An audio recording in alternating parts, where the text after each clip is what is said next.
Shalom, selamat pagi Bapak Ibu. Senang sekali dapat menyupai Bapak Ibu di dalam renungan pagi Spiritual Life.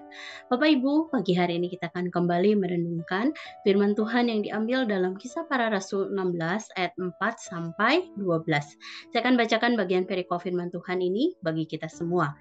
Demikian firman Tuhan, Kisah Para Rasul 16 ayat 4 sampai 12. Dalam perjalanan keliling dari kota ke kota, Paulus dan Silas menyampaikan keputusan-keputusan yang diambil para rasul dan para penatua di Yerusalem dengan pesan supaya jemaat-jemaat menurutinya. Demikianlah jemaat-jemaat diteguhkan dalam iman dan makin lama makin bertambah besar jumlahnya.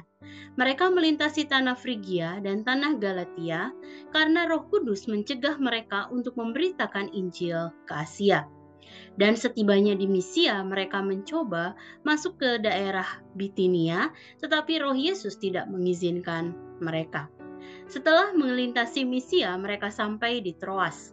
Pada malam harinya, tampaklah oleh Paulus suatu penglihatan, ada seorang Makedonia berdiri di situ dan berseru kepadanya, katanya, "Menyeberanglah kemari dan tolonglah kami." Setelah Paulus melihat penglihatan itu, segeralah kami mencari kesempatan untuk berangkat ke Makedonia. Karena dari penglihatan itu kami menarik kesimpulan bahwa Allah telah memanggil kami untuk memberitakan Injil kepada orang-orang di sana.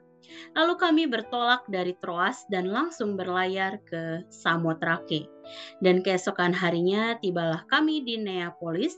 Dari situ kami ke Filipi, kota pertama di bagian Makedonia ini, suatu kota perantauan orang Roma.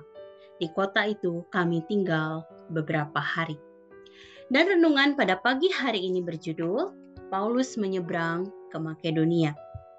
Bapak Ibu Saudara, pada kisah pelayanan Paulus dan Silas dalam Kisah Para Rasul 16 ayat 4-12 dituliskan bahwa setelah Paulus dan Silas menyampaikan keputusan-keputusan yang diambil para rasul dan penatua di Yerusalem, mereka melintasi tanah Frigia dan Galilea.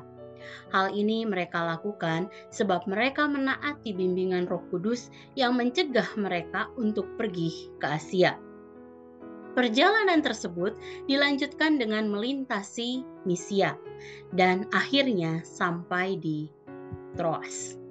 Di Troas, Allah kembali membimbing perjalanan Paulus dan Silas melalui penglihatan tentang seorang Makedonia dan berseru pada mereka untuk datang ke Makedonia. Dan kemudian Paulus dan Silas berlayar ke Samotrake dan Neapolis, lalu sampailah ke Makedonia.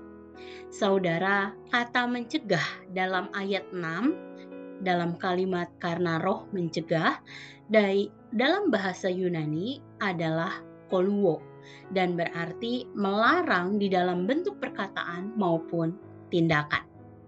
Melalui kisah ini, Lukas kembali menekankan tentang ketaatan para rasul pada bimbingan Allah, baik melalui bisikan dan hati nurani maupun penglihatan yang diberikan kepada mereka. Hal ini mengingatkan kita bahwa sebagai pelayan Tuhan, hendaknya kita memiliki kepekaan terhadap bimbingan Allah. Kepekaan tersebut dapat bertumbuh melalui pengenalan kita akan Allah, melalui pembacaan firman dan waktu teduh seperti berdoa, membaca firman Tuhan, memuji dan menyembah Tuhan yang kita luangkan bersama dengan Tuhan.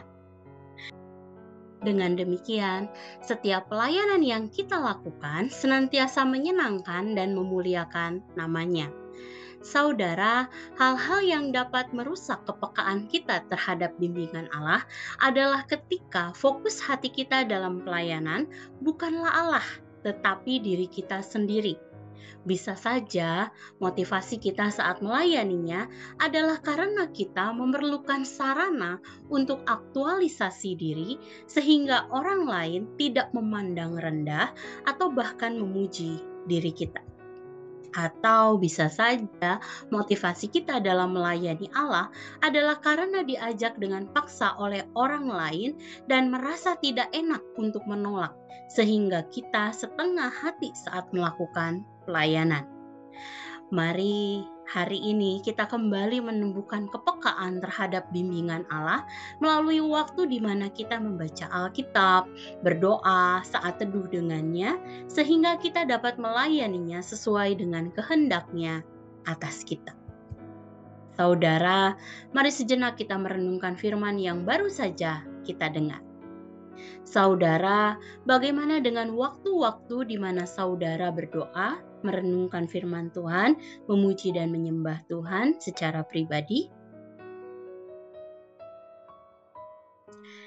Mari kita tetap membangun pengenalan yang benar tentang Allah, agar kita senantiasa peka terhadap bimbingan Allah dalam kehidupan kita.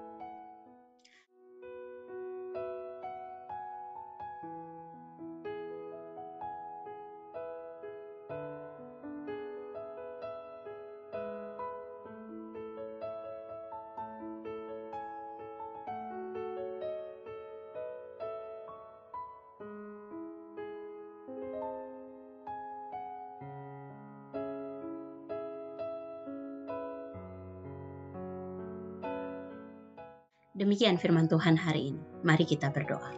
Tuhan, terima kasih satu hari Allah tambahkan dalam kehidupan kami.